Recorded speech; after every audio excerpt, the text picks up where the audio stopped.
Hello everybody, and welcome to the Riverhouse Barn. Hello. My name is Tim, and I study ancient history. Today I'm going to be speaking to you about theatre in the ancient Greek world. We're going to be talking about where theatre came from, how it developed, where its traditions come from, and most importantly, what it meant to the ancient Greeks, and how it interacted with the world around it. I'm also going to be covering the lives of some of the famous tragic poets that spearheaded its development. But before I get into it, I just want to make a quick note on dates, because I'm going to bring up quite a lot of them over the course of this talk. All of the dates that I mention are BCE or BC, before the start of our modern calendar. I'm not always going to mention that, so I wanted to get that squared away so no one gets confused. So let's start with the very basics. Who were the ancient Greeks? Well, we'll start with who the ancient Greeks were not. Ancient Greece was not a country or nation. There was no unified Greek state in antiquity. Instead, the ancient Greek world was made up of literally thousands of independent little city-states called polis. Some of these polis were very large, others no more than villages, but almost all of them valued their autonomy and their eleutheria. Those are Greek words meaning independence and freedom. The Greeks were also a very warlike people. They were very martial and bellicose. So as you can imagine, lots and lots of independent Greek cities, very warlike people. They were almost never at peace, constantly fighting each other. The Greeks were also a deeply communal people. They had a fierce sense of civic pride and responsibility. In ancient Greece, you were expected to put the needs of your community before your own or that of your families.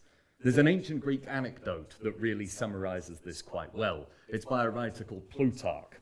He says that in Sparta, which was one of these city-states, only 2 people were honored by getting an inscription on their tombstone after they died. Those were men who died in battle and women who died in childbirth, because both of these actions were seen as making the ultimate sacrifice, giving your life for the good of the state. As a man, dying protecting the community, and as a woman, giving birth to more men who might grow up to die protecting that community. So if ancient Greece was not a country or nation, what does it mean to be ancient Greek? Well, there was a broad Greek identity, largely focused around language. All of these city-states could understand each other. They spoke Greek, albeit with massively differing dialects.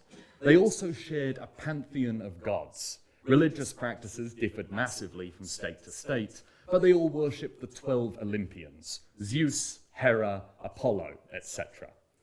In this talk, we're going to narrow our scope to only one of these Greek city-states, Athens, we're going to focus on. The Athenians were much like any other Greeks. They were independently minded, fiercely proud of their state and warlike. They were also dirt poor. The ancient Greek writer Herodotus tells us that Greece and poverty walk hand in hand, and he was absolutely right. Compared to many of the civilizations that surrounded them, the Persians, Phoenicians, Egyptians, etc., the Greeks lived very austere, destitute lives. They relied on overseas trade and became great seafarers and artisans as a result. But the majority of Greeks, like most people in pre-industrial history, were farmers, concerned primarily with growing enough food for themselves and their families. Greece is a very unfortunate country to be a farmer in. It is mountainous. It's one of the most mountainous countries in the world, very difficult to traverse. A full 1/3 of the country is just rock. You can't plant anything in it. It's useless for agriculture. And on top of that, about 1 in 4 harvests would fail, which is a very high rate. The Greeks lived difficult, insecure lives, trying to eke a living out of a land that was very hard to live off of. Life for subsistence farmers and agriculturalists like the Greeks was very different to life in the modern day. We, in the modern day, tend to have a 9-to-5 work day throughout the week, and then we have a 2-day weekend to rest at the end of it. This makes no sense to a pre-modern subsistence farmer. Farming doesn't work like that. There are some months in the year where you have to work all day, every day, and other months where there's really very little to do. The Greeks didn't have weekends. They wouldn't have even understood it. So how did they enjoy their downtime? They had festivals, big city-wide events based around the agricultural calendar, and usually in honor of a patron deity, a god, relevant to the time of year. We're here today to talk about drama and theatre, so we should introduce the patron god of those things, Dionysus. Dionysus is a very fun god. He might be the most fun of all of the Greek gods. He is the god of wine. He's also the god of festivities, partying, performance, and ritual ecstasy and madness. He had two major festivals throughout the Athenian calendar. That's not really true. There were about 4 or 5 dedicated to him. But for our purposes today, 2 main ones. In January, he had a small festival called the Lenaea, and in late March, a far bigger event called the City Dionysia, the great festival of Dionysus. Why late March, you might wonder? Well, late March was the time of year when the wine that you had made last summer finally became good to drink. It was the time of year where wine flowed most freely, so what better time to honor Dionysus? During the City Dionysia, the people of Athens would go out into the countryside and fetch Dionysus himself to come and join them for the party. This is one of those odd quirks of Greek religious life. When the Greeks made statues of their gods, they didn't do it just to honor them or represent them. They believed that the statue was the living embodiment of the divine. This is why in Greece it was always a capital offense to vandalize or deface a statue. It was seen as a very literal assault on the gods.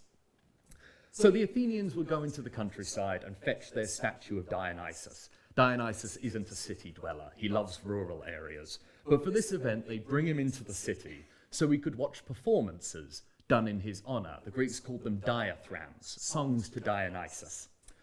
To watch these performances, he would go to a special viewing area. The Greek word for viewing area is theatron. It's where we get our word theatre from. Greek theatres are really very impressive. They're often carved into the sides of mountains and hills. This one here is the Theatre of Dionysus in Athens. This is a modern picture. It could seat maybe up to 14,000 people, and it was carved into a great rock that stood in the middle of their city called the Acropolis. So once Dionysus and about 14,000 citizens were seated, a chorus of dancers would come out. Chorus is the Greek word for dancers. And they would go to the orchestra, the dancing area, it means dance floor in Greek, at the foot of the theatre, and they would perform a choreographed dance and sing a song telling the story of a famous Greek myth. We all know at least a few Greek myths, I assume. They're very famous. Theseus and the Minotaur, Perseus and Medusa, travels of Odysseus, things like that. This is not yet classical theatre as we know it. It's getting close. A few things have to happen first. To understand how theatre as we know it was born, we have to discuss what was happening in Athens in the late 6th century. In the late 6th century, the city of Athens was ruled by a tyrant called Hippias. Just a quick note on the word tyrant. In English, tyrant is a very negative word. You can't really call someone a tyrant in a nice way. But the Greeks, who invented the word, to them it had a subtly different meaning. In ancient Greece, a tyrant, a tyrannos, was somebody who took power illegitimately, someone who ruled with no constitutional right. Now, although they generally looked down on this, it wasn't always a bad thing. It was possible in ancient Greece to have a good tyrant. So Athens was ruled by this tyrant called Hippias, and he poured lots of money and lots of resources into the city festivals and into art. He did this to keep the people on his side. Classic bread and circuses, panem You keep people fed and you keep them entertained, and you can do whatever you like. They're not going to overthrow you. It was because of this patronage that theatre as we know it was born. We don't really know how, and we don't really know why, but we figure it probably has something to do with a figure called Thespis. We don't know anything about Thespis, anything at all. Well, we know two things. We know his name, which doesn't get us very far, and we know that later Greeks credited him with being the inventor of tragedy. What we don't know is precisely what he did to earn this honor, but we can take an educated guess. One of the leading theories as to why Thespis was held in such high regard by future Greeks is he was the man to introduce the actor to the Greek stage. The Greek word for actor is hypocrite. It means pretender. Now, the chorus would come out and they would sing the song of a famous myth, but joining them on the stage would be somebody pretending to be a character from that story, who could then engage with the chorus in dialogue. But at this early point, there was only one actor. Every show was a one-man show. One man played all of the roles. Now, to make sure that nobody got confused, and because, remember, the Theatre of Dionysus in Athens is an open-air theatre that seats 14,000 people, that actor had to reach the guy all the way at the back. So to make sure even he knew who was meant to be on stage, they would wear big, over-the-top, elaborate costumes and dramatic masks like these ones here. Now, to maintain the magic of the theatre, the actor would have to undergo quick, seamless costume changes out of sight of the audience. So the Greeks built a changing room. They called this changing room the shed, or the basic building. And at this point, it was a very, very simple building. But as time went on, it became increasingly elaborate, and the Greeks would have great fun decorating it according to the theme of the play. So, for example, if the play that was being performed was Oedipus Tyrannos, which takes place in a palace, they would decorate the shed to look like the outside of a palace. If it was the Bacchae by Euripides, which largely takes place in the woods, they would cover it in greenery. The Greek word for shed or simple building is skene. Translated into English, we take the Greek letter kappa, the K, and we turn it into a C and pronounce it accordingly. This is where we get our word scene from. This is how, in the 530s BCE, roughly, under the rule of the Athenian tyrants, Greek theatre as we know it was born. It evolved from adding more and more elements to the choreographed dance and poetry recitals that had been a part of Greek culture for generations. And we owe some kind of debt to this mysterious figure called Thespis, whose name is forever immortalized in the term thespian. But Greek theatre was still a long way from its golden age. For that to happen, more change needed to take place. And for that to happen, the Athenians themselves would have to change. To understand why it is that Greek theatre developed the way that it did, we have to talk a little bit about some drama. Not drama on the stage, real-life drama, the unscripted stuff. Because like I said, this tyrant Hippias was the guy who ruled over Athens, but the real patron of the arts was his younger brother, a man called Hipparchus. Hipparchus got really involved with this stuff, which would have been all well and good if it weren't for the fact that Hipparchus led a fairly tumultuous personal life and was a deeply unpleasant man. Hipparchus fell in love with a young man called Harmodius, and he approached him and propositioned him. But Harmodius rejected the tyrant's brother. The reason? He was already in a relationship, and he was committed to it. He had a lover called Aristogiton. But Hippias was a powerful man. He wasn't used to hearing the word no. So he began harassing Harmodius and Aristogiton. He started victimizing them. He even went after their families. Eventually, Harmodius and Aristogiton decided they could not take it anymore. They began to plot. One day, at the great Pan-Athenaea festival, the largest festival in the Athenian calendar, the two lovers struck. They rushed Hipparchus in the streets with daggers, and they cut him down. From here on out, Harmodius and Aristogiton were known as the Tyrannicides. The Athenians built statues to them. They were honored as heroes. But in the direct aftermath of the assassination, both were apprehended and killed. But the damage was already done. Hippias, the tyrant of Athens, had seen his brother murdered, and this made him paranoid. He was convinced this was all part of a greater conspiracy against him and his regime.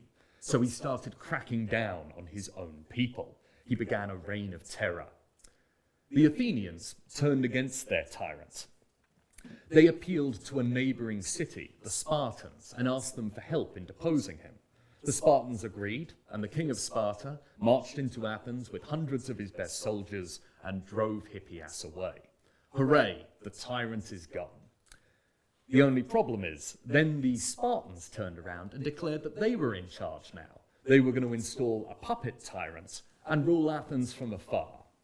Remember, the Athenians are Greeks. They value their independence and their civic pride very highly.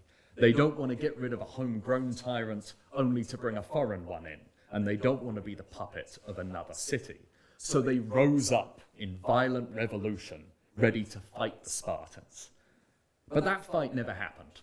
The Spartans, very sensibly, surveyed the situation, realized they were outnumbered in enemy territory, decided all of this wasn't worth it after all, and they surrendered and went home. Something the Spartans do oddly often, given their reputation. For the first time in generations, the Athenians didn't have a ruler. They did not pick a king or appoint an aristocratic council, as other Greeks might have done. Instead, they decided to rule themselves. From here on out, the Athenians would meet in a place called the Ecclesia, the assembly place, and they would vote on policy. They would vote for the magistrates that governed them. They would even vote for the generals who led them in war. They called this new system the power of the people. The Greek word for power is kratos, and the Greek word for people is demos, demokratia. Democracy was born in Athens in the year 507. I just want to add here, and this is very annoying of me, but I have to mention this. Ancient Athenian democracy, by modern standards, not very democratic. To start with, women couldn't participate. They couldn't vote or stand for office. So in this power of the people system, that's 50% of people with no power. Most men couldn't vote either, and we must never forget the very large population of slaves. Obviously, they didn't get a vote. Nevertheless, despite these fairly major drawbacks, Athenian democracy was new and revolutionary. It changed everything. It was a novel idea, and the Greek world looked on with interest. And whilst all of this was happening, an 18-year-old boy was coming of age, watching the revolution. He would grow up to dedicate his life to public service, to serving the city and its democracy. He would also grow up to be maybe the most important and innovative man in the history of Greek theatre, and therefore maybe all theatre itself. His name was Aeschylus. Aeschylus is famous for two main reasons. First of all, he is the first Greek playwright from whom we have a surviving work. He was not the first, not by a long shot. The genre of tragedy and drama had existed since before he was born. But we don't have any works from before him. His play, The Persians, written and performed in 472, is the earliest Greek play that survives to us. The second reason that Aeschylus is very famous is he is the man credited with introducing the second actor to the stage. Remember, at this early point in Greek theatre, there was only ever one actor on stage at a time. Well, Aeschylus brought a second one on. Now, that second actor could engage in dialogue not only with the chorus, but with another speaking role. You could have two speaking roles on stage at one time. The storytelling potential multiplies tenfold with this innovation. Aeschylus took this idea and he really ran with it. In his lifetime, he wrote no less than 70 plays, of which 7 survived to the modern day. Only 7, 10%. It's not much, but it is enough for us to piece together how he earned his reputation. Aeschylus was remembered as being the bridge between the old style of poetry and the new. When he was young, in his youth, his peers considered him a radical, innovative, a fresh young artist doing things that had never been done before. By the time he was in his 60s, the younger generation referred to him as the archetypical old-style poet. which is a real testament to his influence. He changed Greek theatre so much in his lifetime, he lived to see his own style become archaic. Before we dive deeper into the works of Aeschylus, I have to talk a little bit about his life, because his works are intimately tied with his own life experiences and his attitudes to the world at large. Aeschylus was part of the first generation to live under Athenian democracy. Many people around the Greek world were watching to see if this political experiment would work, and sadly, in one of its first tests, democracy failed dramatically. In 499, only 8 years after establishing this new system, the Athenians voted to go to war. Won't that be nice, they thought to themselves. They decided to intervene in a neighboring state and support a rebellion agitating for independence.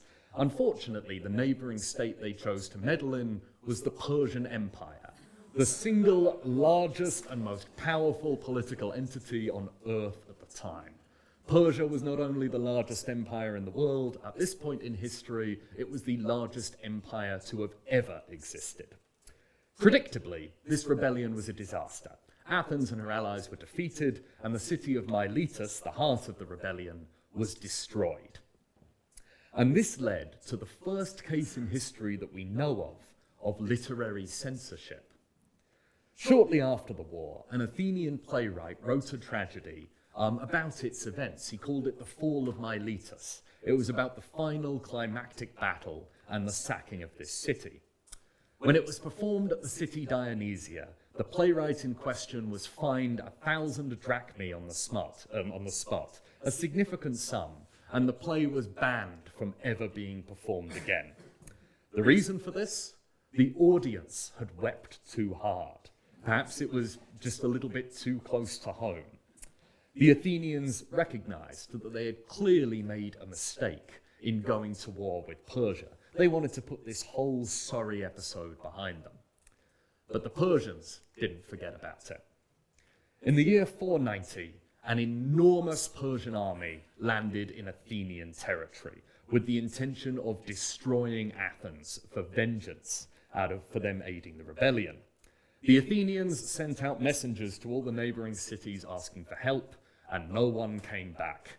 Again, the Greeks are not a united people at this point. When other Greeks heard that the Persians were going to destroy Athens, most of them probably thought, good, I've never liked them anyway. So only 10,000 Athenians marched out to face a Persian army that outnumbered them at least 3-1. Aeschylus, roughly 35 years old at this point, stood in the front line of battle. Next to him was his older brother, who had been voted as one of the commanders of the Athenian army. Miraculously, at the Battle of Marathon, the Athenians defeated the Persians. They defeated this much larger Persian army and then panicked when they realized that they were far away from their city and they'd left it undefended. So in full armor, they ran all the way from Marathon back to Athens, a distance of 26 miles. I'm sure a few of you have pieced that one together. That is why a marathon today is still 26 miles. For Aeschylus, this was one of the proudest and most tragic days of his entire life.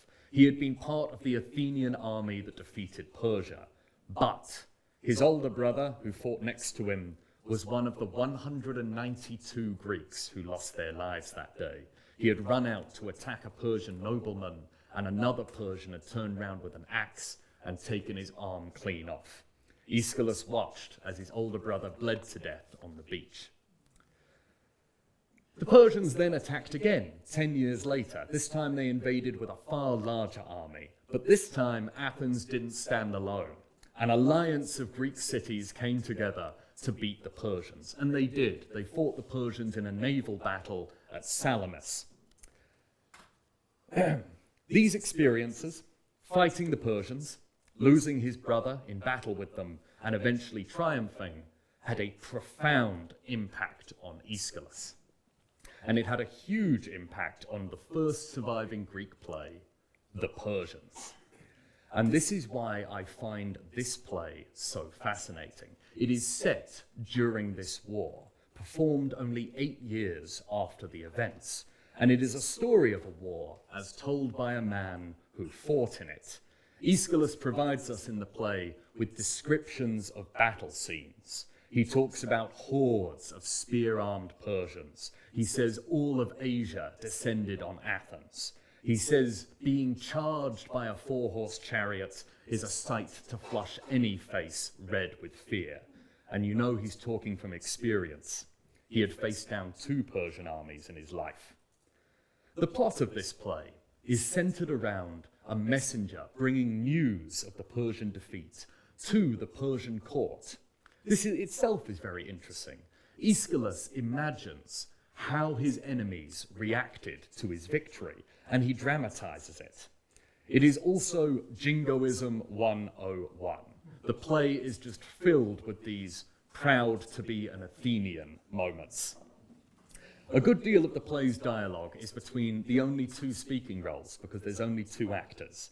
One of them is the messenger, bringing news of the Persian defeat, and the other one is playing the mother of the Persian king, a woman called Atossa.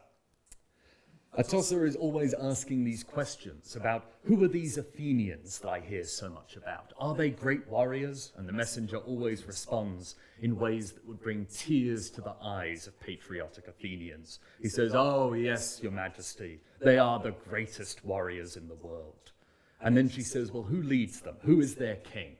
"All flocks need a shepherd," she says. "Who is it who guides the Athenians to their great deeds?"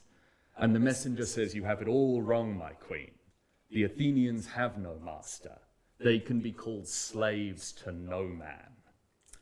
I'll bet the newly democratic Athenians loved that line. I bet they went absolutely wild with jingoistic glee when that was uttered. You have to remember that the Athenian democracy is less than 4 decades old at this point. And it's still very much an experiment. Lots of people are naysayers. There are people saying democracy ridiculous. People can't rule themselves, can't govern a city like that. It's unrealistic. Aeschylus is making a political statement with this play. He is saying, yes, democracy does work. Demonstrably, it does. Because how else would we have defeated the largest empire on earth in battle? There is one incredibly poignant line in the play as well, one that would have had a real impact on the Athenian audience. Atossa, the king's mother, turns to the messenger and says, "Did we at least destroy Athens? Please tell me this accursed city has been burned." Now, the factual answer to that is yes. Over the course of the war, the Athenians had been forced to abandon Athens and evacuate their population to the Greek islands. When they returned after the Persians were defeated, they found that before retreating, the great king had found time to burn Athens to the ground, and it would take decades to rebuild. But the Persian messenger doesn't say, "Oh, yes, actually, we did destroy Athens, so that's good." He says, "No." This is a powerful statement. He says, "No, my queen, for as long as Athenians live, their city remains unmoved." It's quite a sophisticated bit of political identity there. The idea that Athens was more than just a geographic location. It didn't live in the stones of the Acropolis or the institutions that govern the city. It was an idea that lived in the hearts of its citizens. And as long as one of those citizens drew breath, Athens still lived. This would have been very meaningful to the audience as well. In 472, when the play was first performed, Athens wasn't even close to being rebuilt.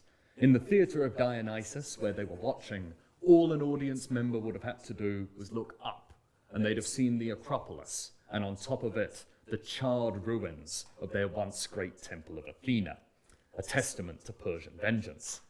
To the Athenians, and to Aeschylus personally, who felt immense pride at their victory, and at the same time trauma at their losses, this play was incredibly moving. It is no wonder that Aeschylus won first prize at that city, Dionysia, that year. I need to deviate here ever so slightly from the story of Aeschylus to talk about why ancient Greek plays were performed. Because I imagine when I said that he won first prize for the Persians, a few of you thought, oh, is this a competition? Yes, absolutely, a fierce one. This is one of the many ways in which ancient Greek theatre is very different to theatre today. Nowadays, in the modern world, We go to the theatre for fun. We go to enjoy ourselves. It's entertainment, it's recreation, and it's available all year round. Not so to the ancient Greeks.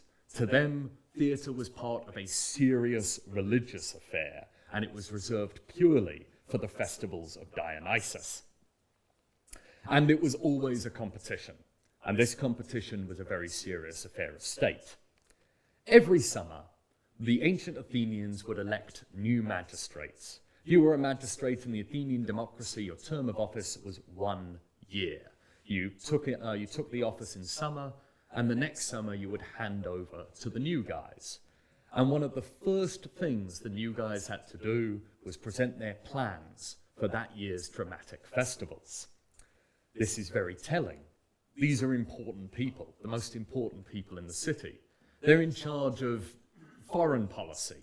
They're in charge of governing the city day to day. They enact laws. They command the military. Important jobs, priorities. And yet the Athenians, the thing they're most anxious about with these new politicians is, do they take theatre seriously? Are the dramatic festivals going to be up to scratch this year? The magistrates would then select 3 poets every year, 3 playwrights who would be allowed to perform. Each of these 3 would write 4 plays, 3 tragedies, long, serious plays, and 1 satyr. A satyr is a shorter, bawdier, more light-hearted play. A good palate cleanser after you've had a good cry at all the tragedies. The city magistrates would usually have to pay for these performances out of pocket, or more likely nominate a sponsor, a choragus, to pay for it all. And they had to take this seriously. Failing to choose a popular playwright or underfunding them would ruin political careers, as we will get into a little bit later. The 3 poets would then perform all 4 of their plays for a panel of judges, and they would be judged first, second, and third. First place won a cash prize. All Greek plays were written with the intention of winning this cash prize. And Aeschylus pretty much always won. He dominated the awards. And it's because of his popularity and his innovation, not because he was the first to do it, that he's become known as the father of tragedy. One of the other ways in which the first surviving play of Aeschylus's, The Persians, really stands out is that it's set in the modern day. Modern to Aeschylus, that is, obviously. It's set in the 5th century BCE. The events that he dramatizes took place only 8 years beforehand, and his characters are real people. Atossa, the Queen of Persia, is a real historical figure who existed. This is not typical of Greek tragedy, though. With very few exceptions, Greek tragedies are set in the distant mythological past. In historical terms, they're set in the late Bronze Age, 13th to 12th centuries BCE. So to the Greeks, they were watching, effectively, historical fiction set about 700 years before their own time. Greek tragedians very rarely told new stories. They retold old ones. And this was very useful to them. By setting their plays in the deep past, Athenian playwrights could deal with contemporary issues without getting overtly political. It allowed them to deal with difficult subjects without getting too specific and potentially offending somebody. In the early 450s, towards the end of his career, in fact only about 2 or 3 years before his death, Aeschylus released his magnum opus, his masterpiece, a trilogy of plays called the Oresteia. The Oresteia follows the downfall of a royal house over several generations. And it's one of these plays that is set in the distant past, long, long ago. And the Greeks, just like us, regarded their own past as being a simpler time, but also a more barbaric and brutish one. The world that Aeschylus builds in his Oresteia is dark, it's violent, it lacks the law and order of his own age. It is governed by primitive means, warrior codes, honor, family ties, things like that. Aeschylus's Oresteia at its heart is about vendettas. It's about revenge and cycles of violence.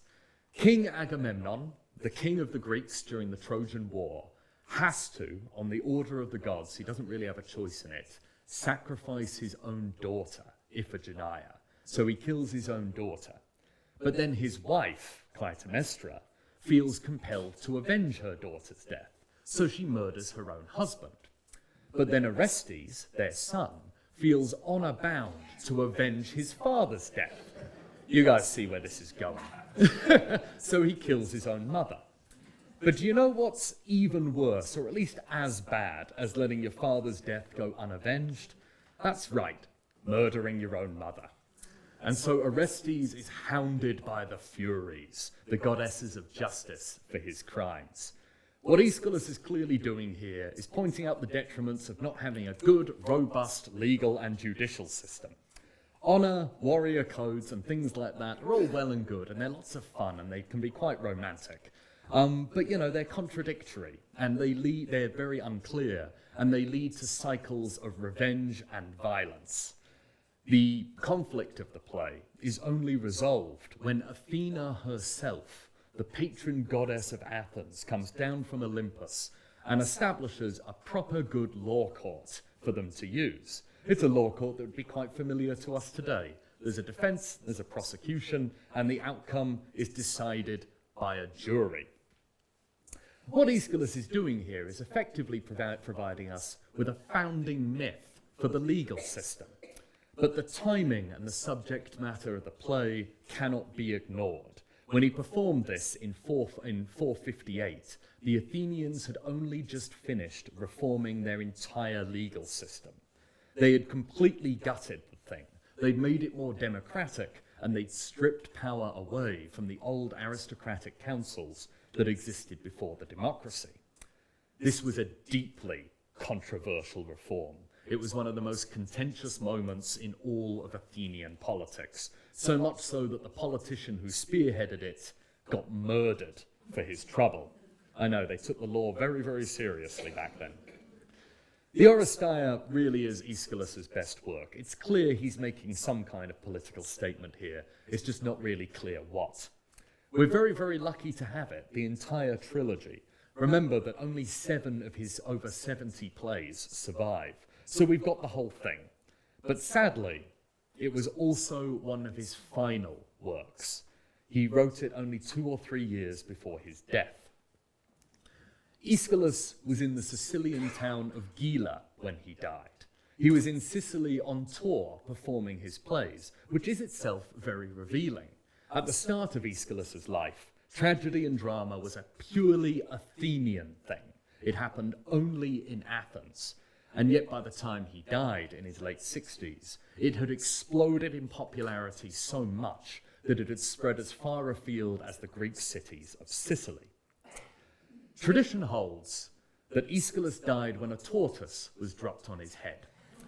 So what happens in the Mediterranean is eagles and birds of prey will grab up tortoises and find rocks to drop them on, to smash their shells so that they can eat the animal within.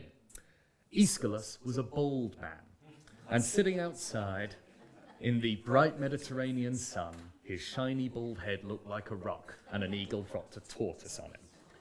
There's an extra added bit of this story. It's a far later legend that is certainly not true, that the only reason Aeschylus was outside in the first place is a friend of his had prophesied he would die as a result of something falling on his head. So he spent all day outside under the open sky to prevent that ever happening. Definitely not. That's entirely too neat a story. It's too much like something Aeschylus himself would have written to possibly be true. His tombstone became famous in the ancient world itself. People would visit it. He was a very famous man. And interestingly, it says absolutely nothing about his theatrical achievements.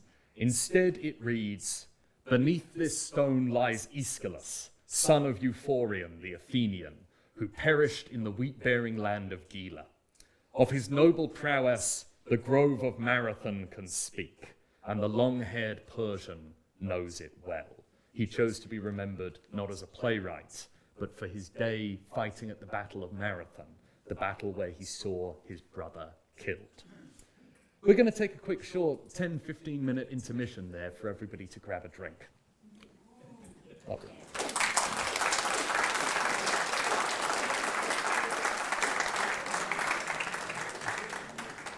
Fabulous.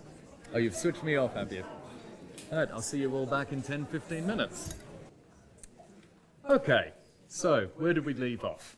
The death of Aeschylus and his decision to be remembered not for his role as a playwright, but for his role as a soldier.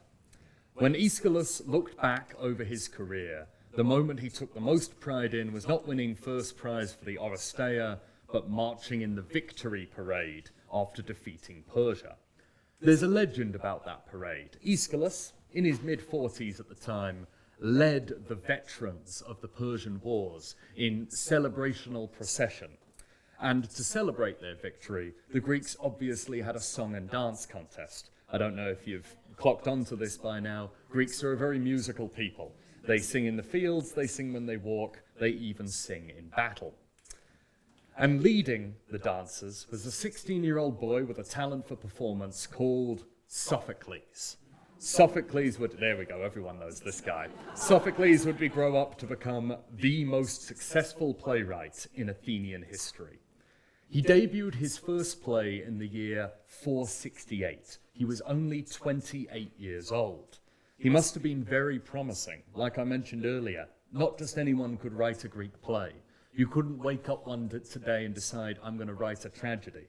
You had to be granted a chorus, given permission by the city magistrates.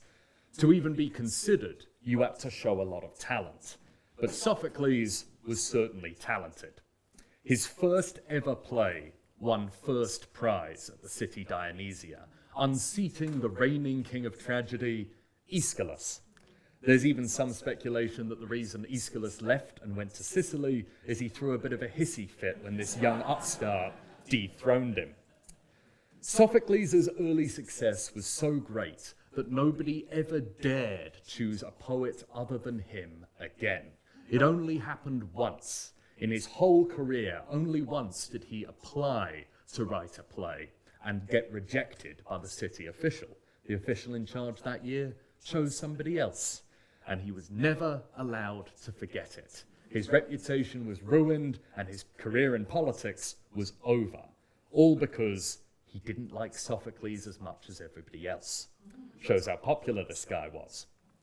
He was a truly prolific writer, Sophocles. He wrote in the course of his lifetime at least 123 plays, of which 7 survive to us today. But what we do know is of these 123 plays, 72 won first prize. Sophocles was incredibly successful in the awards, and whenever he didn't come first, he came second. Not once did he come last. He is the only playwright in Greek history to never have a flop or a bad year. One of the reasons for Sophocles' popularity may be an innovation that he is credited with. I mentioned that when Greek theatre started, there was one hypocrite, one actor. Aeschylus came along and introduced a second actor. No prizes for guessing what Sophocles did. He brought a third actor onto the stage. Now, just to make sure no one thinks that this is going to become a trend, no, they stopped at 3. It wasn't every generation added another for hundreds of years. Only 3 actors in Greek tragedy. And even if Sophocles wasn't the man to add the third actor, which is disputed, some people think it was Aeschylus, it is still easy to see why he was so popular. By the standards of his day, Sophocles wrote fairly mainstream entertainment.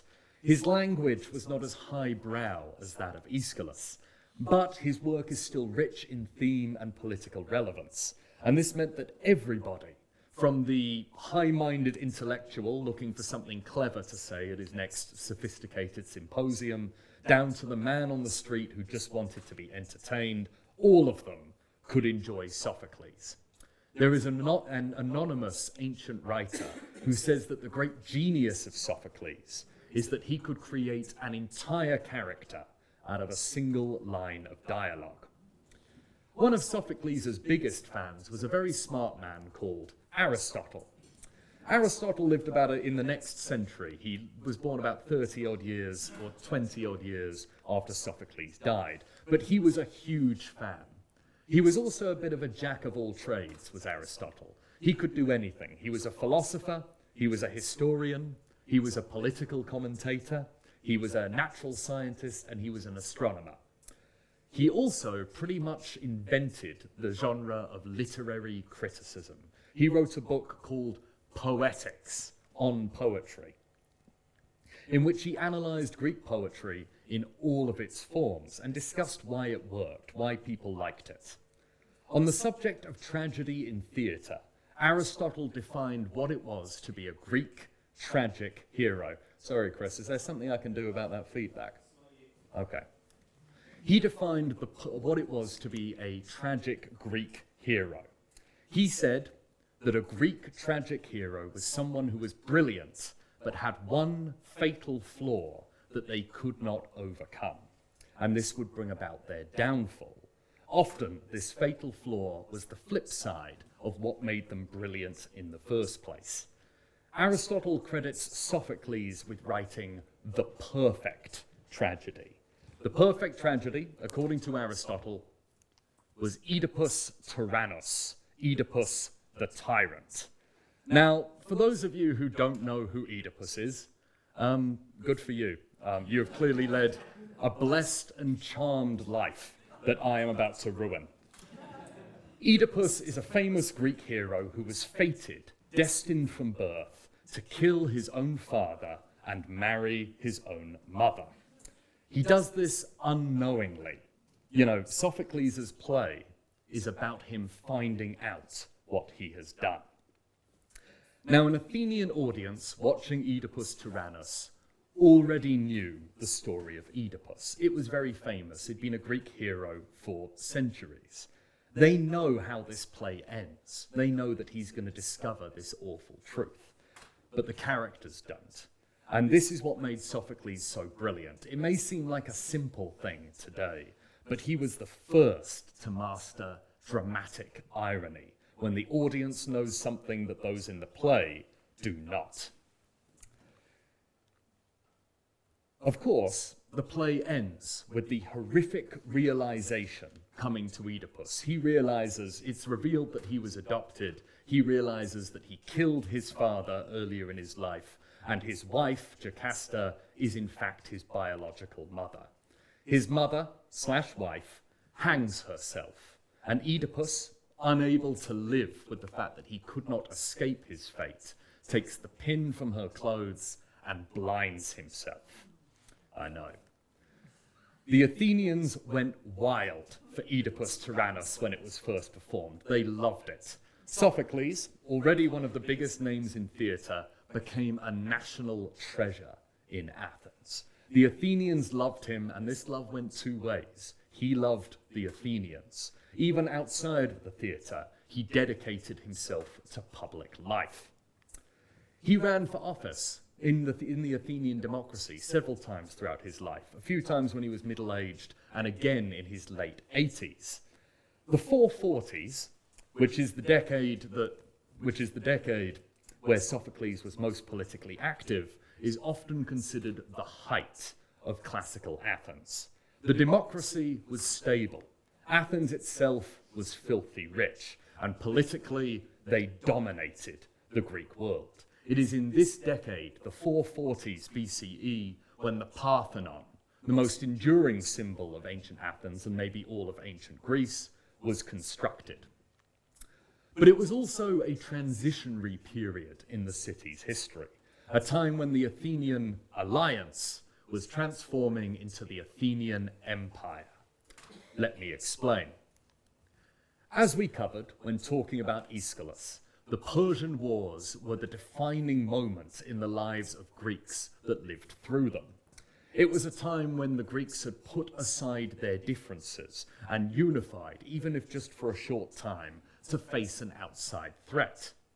Now, the danger of Persia and the fear that they might return inspired the Athenians and other Greeks to form a great alliance called the Delian League. It's on this map here. All of the orange and yellow are the cities that joined it. It was centered symbolically on the Aegean island of Delos, right in the middle of them. On Delos, there was a treasury, and every city in the League, every allied city, would pay a yearly tax, a foros, a tribute, to this treasury, which would then be used to maintain a standing navy to dissuade the Persians from ever coming back. The big scary idea the Persians might come back kept the Greeks united, at least for a while. But the Persians didn't come back. They lost interest in Greece. It was entirely too much trouble. And in the year 449, they even signed an official peace treaty, the Peace of Callias, recognizing Greek independence. After the peace with Persia, the Athenians began treating their allies a little bit differently. The treasury that belonged to all of them was discreetly moved from Delos to the Acropolis in Athens.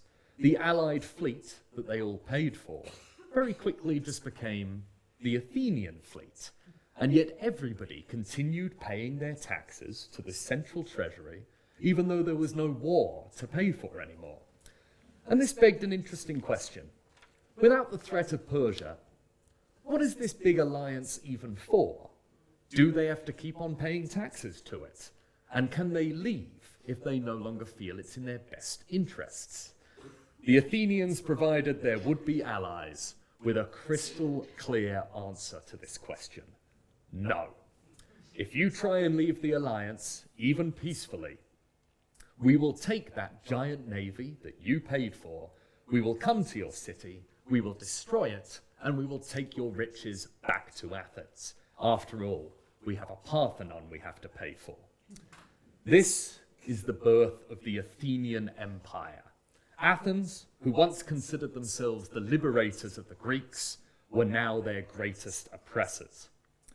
When Sophocles was an official in the Athenian Empire, the city was going round with its navy, crushing anyone who opposed him. And it was in this time, probably, the date is disputed, but it is roughly around this time that he wrote another of his famous works, Antigone. Antigone is about conflicting loyalties. The main character is a young woman called Antigone. Her brother had been a traitor to her city, the city of Thebes. And when he's killed in battle, the king of Thebes, Creon, decrees that her brother shall not be mourned, and he shall not be buried either.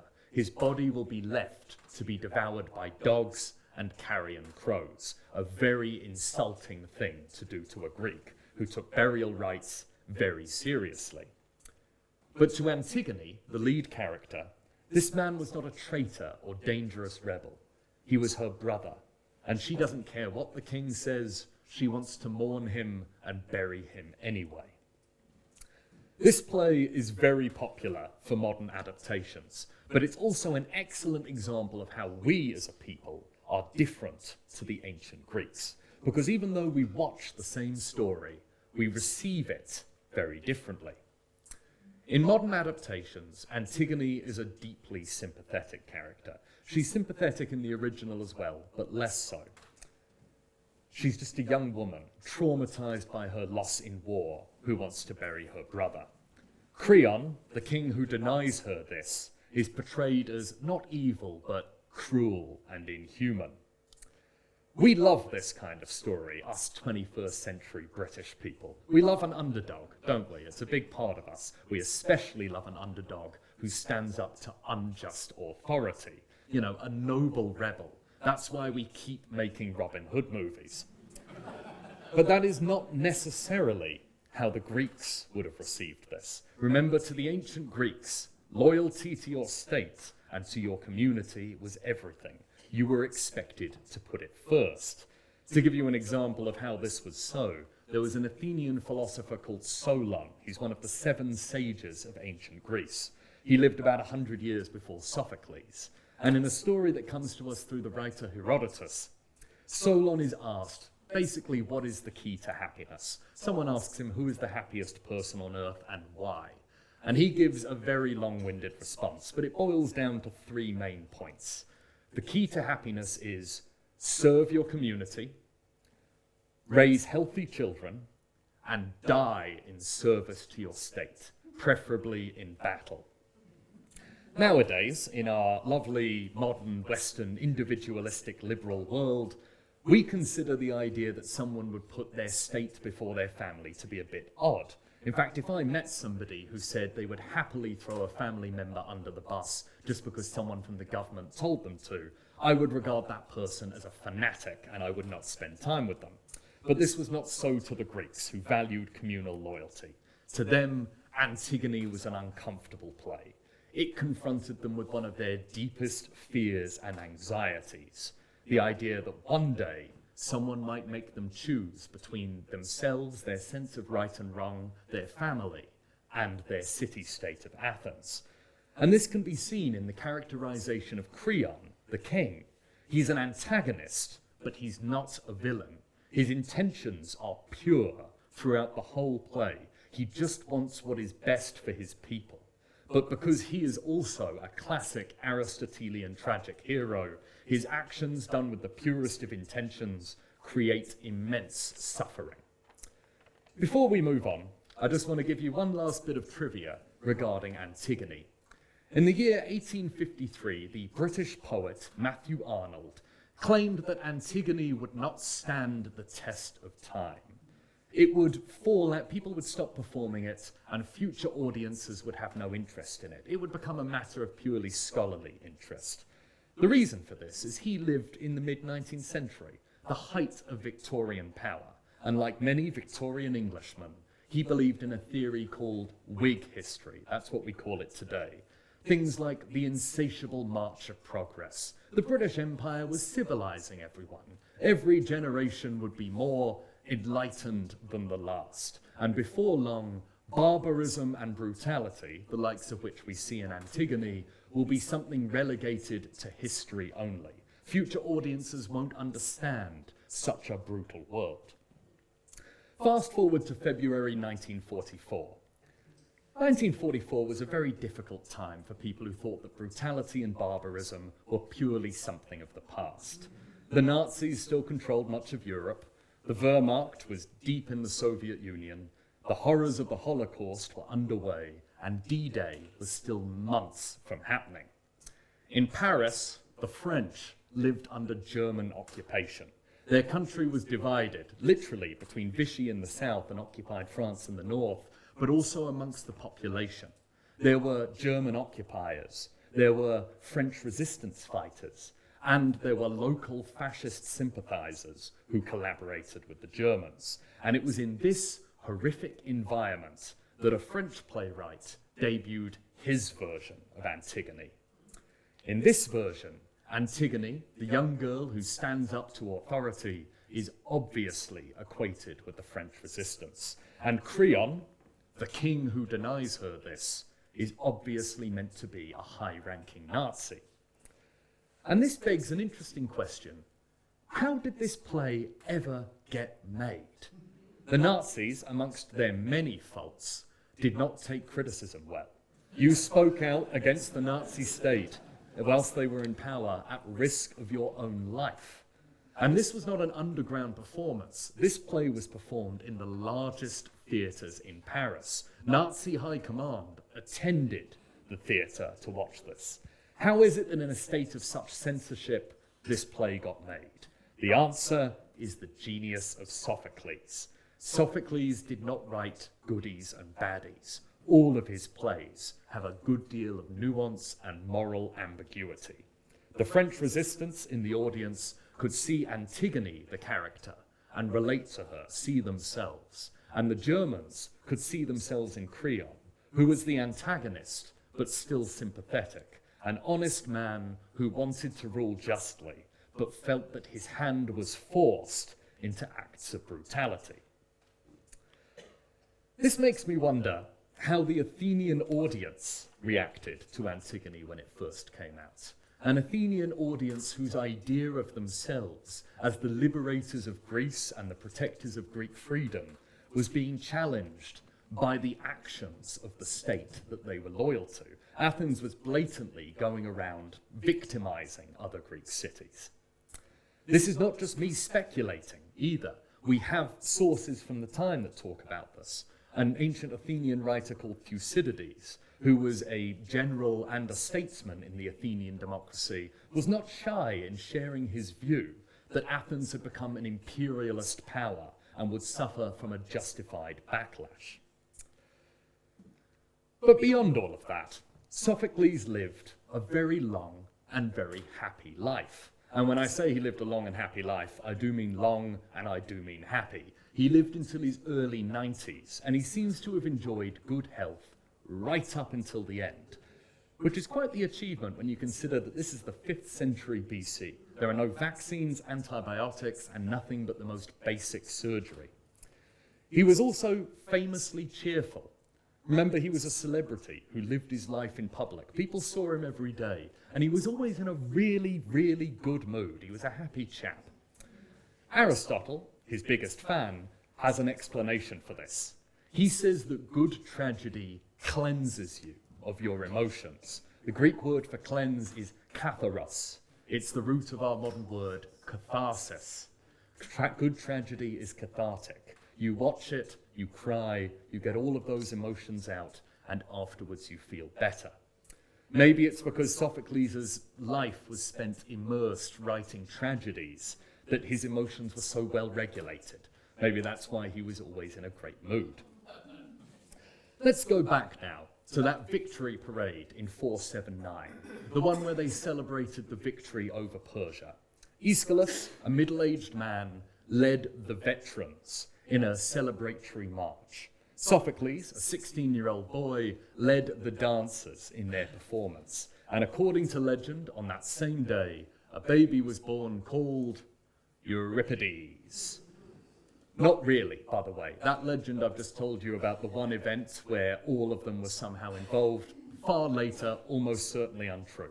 I'm just using it as a very useful framing device to talk about these 3 playwrights. Because although Athens had lots of playwrights in the 5th century, these are the 3 big ones. Aeschylus, the oldest one, Sophocles, the middle one, and Euripides, the youngest. Between them, they cover the entire 5th century. Euripides is a very hard poet to wrap your head around. He's quite difficult to figure out. It's quite difficult to figure out what he's all about. The British classicist Bernard Knox said this of him, and I'm going to paraphrase because it's a very long quote. Euripides was an atheist and a believer in the divine, a realist and a romantic, a misogynist and a feminist, a patriot who supported Athens in all of its wars, and an anti-war poet. None of these descriptions is entirely false. What we can say about Euripides is that his work feels darker than the rest of Greek tragedy. It can be said that Sophocles' work is cathartically tragic. It may be sad, but it's often satisfying. Euripides, on the other hand, usually just leaves you feeling sad and a little bit confused. Aristotle weighs in on this. He says that even though Sophocles wrote the perfect tragedies, Euripides is the most tragic of all of the poets. Sophocles himself shared an opinion on the difference between him and Euripides. Sophocles says, "I write people as they ought to be," but Euripides writes them as they truly are. This is reflected in Euripides' life. Unlike Aeschylus and Sophocles, Euripides was not a pillar of the community. Remember, Aeschylus was a soldier, Sophocles was a statesman.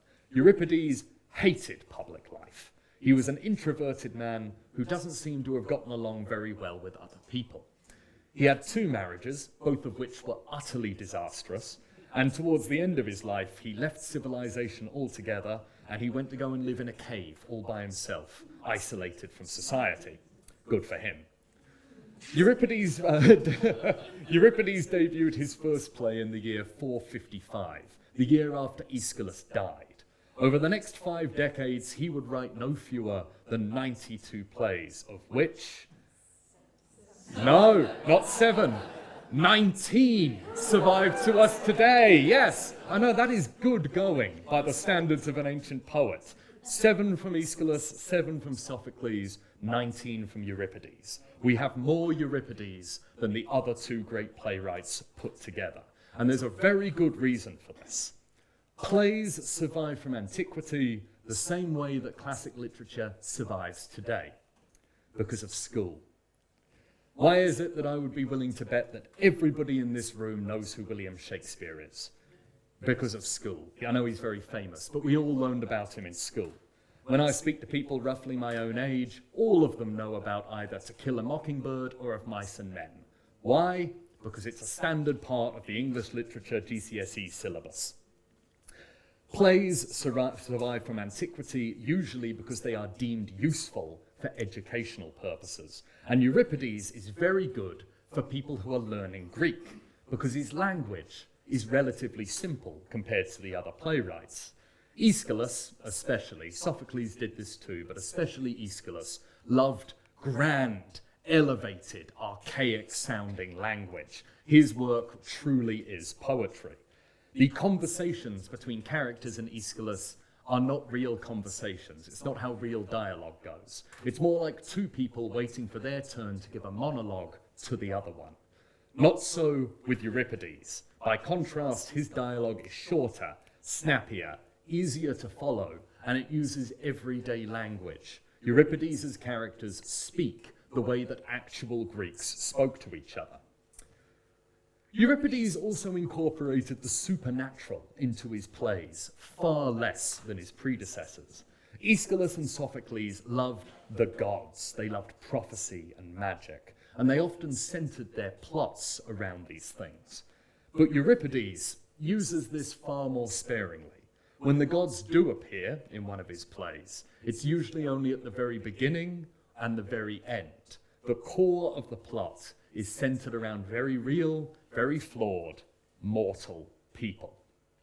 This is one of the reasons people often say of Euripides that his plays feel more grounded, more realistic, despite the fact that they are still mythological. One of Euripides' early masterpieces is a play called Medea. It is the most performed play in the modern era. In the last 100 years, no other Greek play has been performed so much, and we'll see why in just a moment. Medea follows the story of a woman called Medea and her husband, Jason. Jason is a famous Greek hero. He was Jason and the Argonauts. Don't know if anyone's ever seen the classic movie with the stop-motion skeletons. Yes, we all know. He stole the Golden Fleece. But this play is set after his adventures. He has married Medea, he's settled down, and they have children together. But Jason is going to leave Medea for a much younger woman. Ooh. Medea gets her revenge on Jason in the worst possible way. She murders her own children, his children as well, to spite him. Shocking, I know. Is this woman mad, or is she just cold and heartless? Neither. Euripides wrote a woman who is both sane and deeply compassionate, and yet she commits this awful crime. Why? Medea herself explains in the play.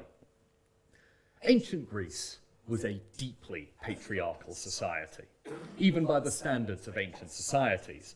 All of the incredible things the Greeks did, democracy, art, theatre, philosophy, salad, all of these were done for men, by men, in this period of Greek history at least. Everyone was equal in the Athenian democracy, everyone except the women and slaves, obviously. It would have been obvious to a 5th century Greek. Even in the theatre, women couldn't participate. They could watch. We have really quite good evidence that women were allowed to attend the theatre to watch, but they could not be a part of the performance. The actors on stage and the chorus were an entirely male cast. If ever there was a female role, like Medea, she would be played by a man. Medea lays out the injustice of this unapologetically in the play. Euripides gives her some phenomenal dialogue. Medea says women are the worst treated creatures in the world because they are property of their husbands, and they have no rights nor recourse if their husband turns out to be awful. The precise word she used in Greek translates to the worst of men. She then utters a famous line. It is one of the most quoted lines in all of Greek theatre. Medea says, "I would rather stand 3 times in the front line of battle than lie once in the bed of childbirth." Medea kills her own children because it is the only option available to her for her justified revenge. She points this out. She is property of her husband, so she cannot hurt her husband without also hurting herself. And she says this in dialogue with the chorus. Just before she murders the children, she says, "This will hurt me, but it will hurt him also." At the end of the play, Euripides writes Medea not as a broken woman, not as a mad woman, and not as an evil woman.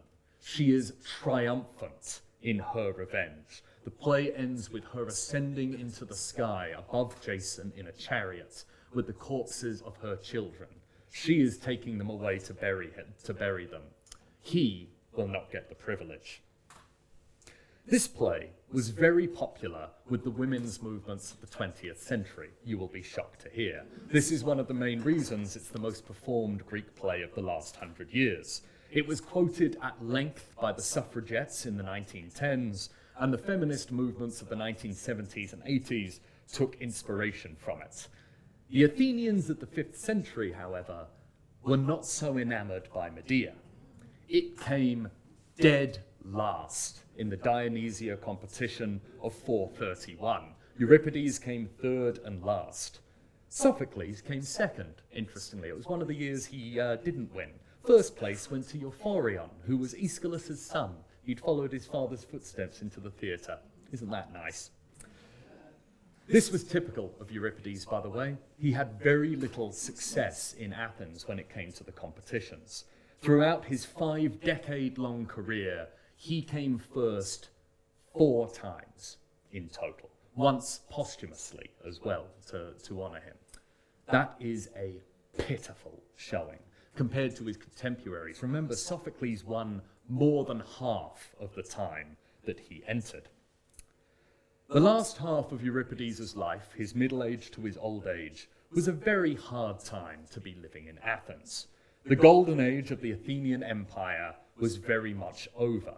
In the late 430s, Athens found itself engaged in a war with its rival city, the Spartans. This war would last for 30 years. It's called the Peloponnesian War. And it had a fairly awful effect on the people of Athens, specifically the poor actors and performers who had to work with Euripides. Not only was he a very difficult man to work with, I imagine, because he doesn't seem to have made many friends, but also they very rarely saw any prize money because he never won. They had to do that most awful thing a struggling actor might ever have to do. They had to get day jobs. Okay, I'm being very, very disingenuous there. This is my narrative device. All Greek actors had day jobs because acting as a profession did not yet exist. Nevertheless, they joined the army, or more accurately, the navy. And they joined thousands of other Athenians in a venture called the Sicilian Expedition in the year 415. The idea the Athenians had was to send their enormous military might, pretty much their whole navy and armed forces, to the island of Sicily. They would conquer the island, and by doing so, they would swing the scales of war in their favour and defeat the Spartans. This didn't work. The Sicilian expedition ranks amongst the worst disasters in military history. The entire Athenian armed force was killed or captured. Practically an entire generation of young Athenians was wiped out. It is difficult to wrap our heads around the trauma of that. But to give you an idea, maybe think about the impact on the British psyche that the Battle of the Somme had in 1916. Huge loss of life, a feeling that a generation had been lost, and very little to show for it. Worst of all, the Athenians who were taken prisoner were sentenced by their Sicilian captors to slavery in the mines. Far better to have died in the battle. Slavery in the Sicilian mines came with a life expectancy that could be measured in months. maybe a year or two if you were especially strong. But don't get me wrong, this was a death sentence, and it would be a slow and agonizing death.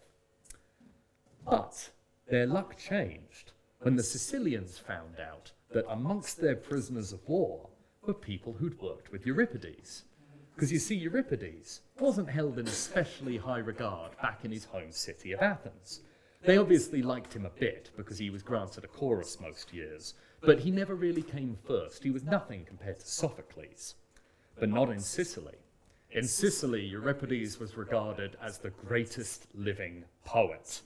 When the Sicilians found out that they had captured the people who worked with Euripides, they made them a deal. If they would, perform some Euripides for them, they would let them go. And what's an interesting detail in this, the Athenians had Euripides plays the Sicilians hadn't seen yet, so they got to see some new Euripides. How nice for them. Euripides, a famously introverted man, then had to deal with hundreds of people knocking on his door. It was the families of the people whose lives he'd saved with his plays coming to thank him. And then for the rest of his life, he had to deal with an entirely different sort of visitor. Merchants and sailors who had chartered a course west and would have to go by Sicily, who would harass Euripides for a soundbite, so that when they arrived, they could claim to have some original Euripides and get a round of drinks brought for them. Euripides' last play, written shortly before his death and performed posthumously, is called The Bacchae. The Bacchae deals with the story of a king who rejects Dionysus and refuses to worship him. Dionysus, in vengeance, turns the king and many of his people mad and wreaks terrible divine vengeance upon them. You get the idea, classic Greek tragedy stuff. And the play really stands out amongst the corpus of Euripides' work. It's very different to the rest of the stuff he did. To start with, Euripides was always very sparing with incorporating the gods and divine and magical elements to his plays. But this play is all about the supernatural. It's all about a god and his magical interactions with mortals. Euripides used shorter, snappier, more everyday dialogue in his language, but this play feels archaic in its dialogue. All in all, it feels like the Bacchae belongs to about 5 decades before it was performed. There are lots of explanations for this, why at the end of his life, Euripides broke from the genre that he had been creating for decades and wrote a really traditional Greek play. One of the most common explanations is it's his deathbed renunciation of atheism. Euripides was getting old, he knew he was dying, he'd said some very rude things about the Greek gods in his time, and now, just in case they were real, he was looking to get on the right side of them. But I think a part of it was also nostalgia. When the Bacchae was released in 405, I bet lots of Athenians felt very nostalgic. They had come a long way since the golden era of the 440s. The war with Sparta had crippled them. The Sicilian disaster had truly been the turning point. Their empire was gone. Their city was bankrupt, so bankrupt that they had to, instead of giving people a cash prize, they gave them a kind of laurel wreath decoration made of olive branches, because there was not enough gold left in the city to award poets who won competitions. And worst of all, the Athenians had lost their pride and their identity. In 416, a few years previously, the Athenian navy had paid a visit to the small Greek island of Melos. Melos was small, insignificant, not a very important state, and it remained neutral during the Peloponnesian War. The Athenians came to them with a proposal. They said, would you like to join our alliance, our empire, and fight Sparta with us? And the Melians, who had been on very good diplomatic terms with the Athenians for years now, said, no thank you, we'd much rather stay neutral. The Athenians responded by burning their city down, killing their adult male population, and enslaving all the women and children. When a Melian man spotted an Athenian he thought he could appeal to, he went and he begged. He said, why are you doing this? We've never done you any wrong. We are your friends and allies. Why? And the response from the Athenian rings through history as one of the most terrifying one-liners ever uttered, the beginning of political realism. He said, "Because the strong do as they like, and the weak suffer as they must." The pride of Aeschylus, that the Athenians were liberators, that they were defenders of Greek freedom, was revealed for the lie that it had been for decades at that point. A year after Euripides died, the Spartans finally closed in. They tore down the walls of Athens, they accepted the surrender of the Athenian military, and they dismantled the democracy a little over a century, 102 years after it had been founded. However, when a Spartan soldier approached the general, Lysander, and said, "Shall I put the city to the torch? Shall we burn it down?" the Spartan general said, "No, we've taken down their walls, but we must preserve the city. It would be a sacrilege to destroy the home of Euripides." Even from beyond the grave, Euripides protected his city perhaps better than Aeschylus ever did by being so respected as a tragic poet. Nevertheless, the Golden Age of Athens was well and truly over. This was bad news for Athens, but it might have been good news for theatre. Because in the following century, after the trauma of the war had died down, the Athenians rebuilt. They even eventually re-established their democracy. However, their empire was gone. They would never get that back. Unable to politically dominate the Greek world, they opted instead to culturally dominate it. It was in the 4th century that the Lyceum and the Academia, the schools of Athens, were founded. And this is when theatre became a core part of the Athenian identity. They developed immense pride in being the city that had founded this genre. The great playwrights, Aeschylus, Sophocles, and Euripides, who had spearheaded it, became semi-legendary figures. But of course, the main reason that we still consider this so important today is the same reason we consider so many other things important. Because the Romans did. The Romans took to Greek theatre very quickly, and they embraced its traditions with fervour. After a while, they took some time to come around, but by the 2nd century CE, they were performing Greek theatre. The Greek plays were then preserved by the 9th century Byzantines and Arabs, who had a real interest in their own history and culture, and then transmitted to Western Europe via the Renaissance, which is why we still perform them today and why we consider them part of ancient Greece's greatest legacy. So the next time that you're at the theatre, remember where all of this began. It started with a group of warring mountain tribespeople who sang songs in honor of Dionysus, their god of wine. Thank you, everybody, for coming.